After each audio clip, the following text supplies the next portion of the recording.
My family, which was and still is an integral part of Pilviskai.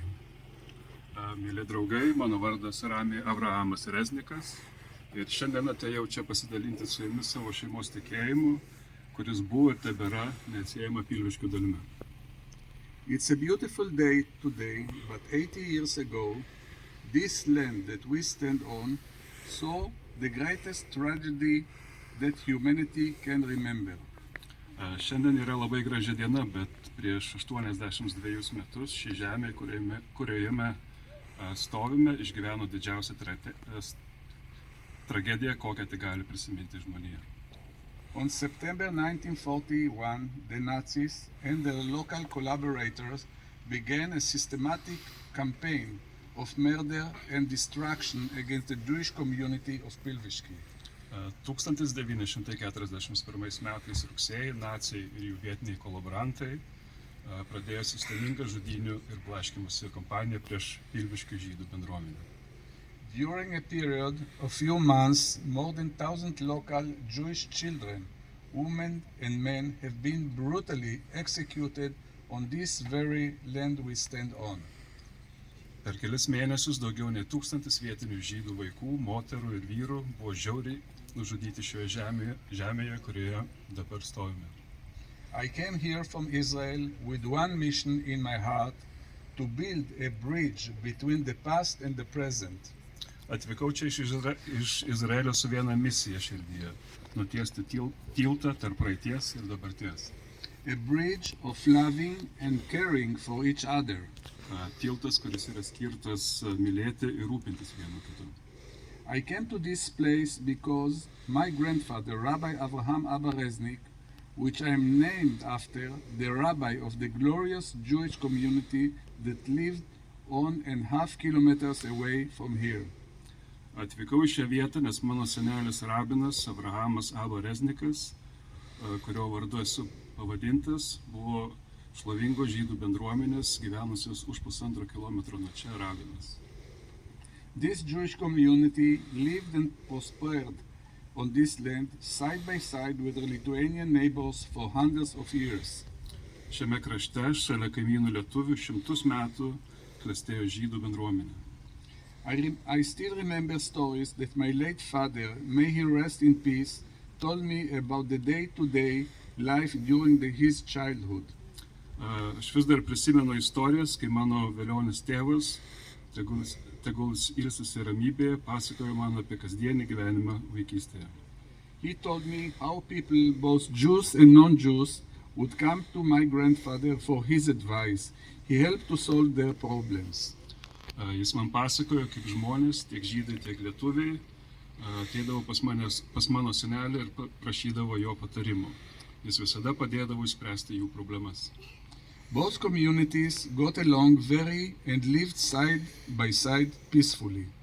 Abi bendruomenės labai gerai sutarė ir taikiai gyveno viena šalia kitos. All this changed when Nazis invaded Lithuania in 1941. Bet visą tai pasikeitė 1941 metais, kai nacija atėjo į Lietuvą. There were almost 250,000 Jews living in Lithuania at the beginning of the war. Karo pradžioje Lietuvoje gyveno beveik 250,000 žydų. 95% visų jų buvo nužudyti. 95% of them have been murdered. Okay. Lithuania is one of the areas with the lowest survivors rate during the Holocaust. Only 8,000 people survived.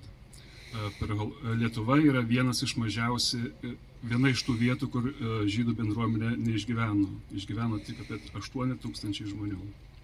The Jewish Lithuanian community almost completely was extinct within half a year. Lietuvos žydų bendruomenė per pusmetį beveik visiškai išnyko.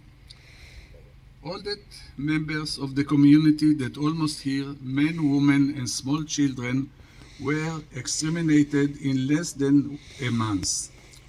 Beveik visi bendruomenės nariai buvo nužudyti beveik per mėnesį. This happened at the end of August 1941. This was also the fate of all Jewish communities throughout Lithuania. Tai vyko 1941 metais rugpjūčio pabaigoje.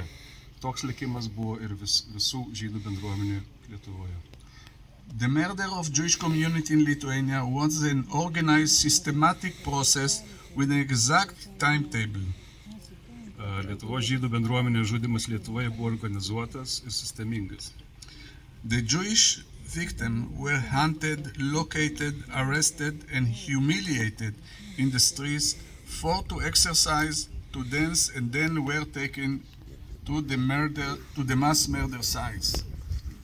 Žydų aukos buvo medžiojamos, kai buvo surastos, buvo suimamos ir žeminamos gatvėse, o paskui išvežtos į masinių žudynių vietas. All these horrific actions wouldn't have been possible without the local Nazi collaborators. Visi šie siaubingi veiksmai nebūtų buvę įmanomi, jeigu nebūtų prisidėję lietuviai. The extermination itself was done by cruelest murders.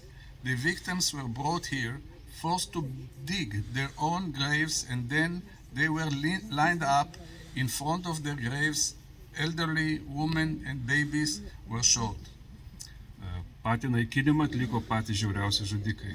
Čia buvo atvežamos aukos, kurios buvo priversos įsikasti savo kapą, išrikiuojamos tiek senjorai, tiek moteris ir kūdikiai. Visi jie buvo sušaudyti. They were shot, they were murdered by Lithuanians that collaborated with the Nazis. Jie buvo nužudyti lietuvų kolaborantų. That was the fate of Pilviskai community. Toks buvo Pilviškių bendruomenės likimas. My grandfather, Rabbi Avrham Abba Reznik, is buried here along with 1,000 Jewish from town. Čia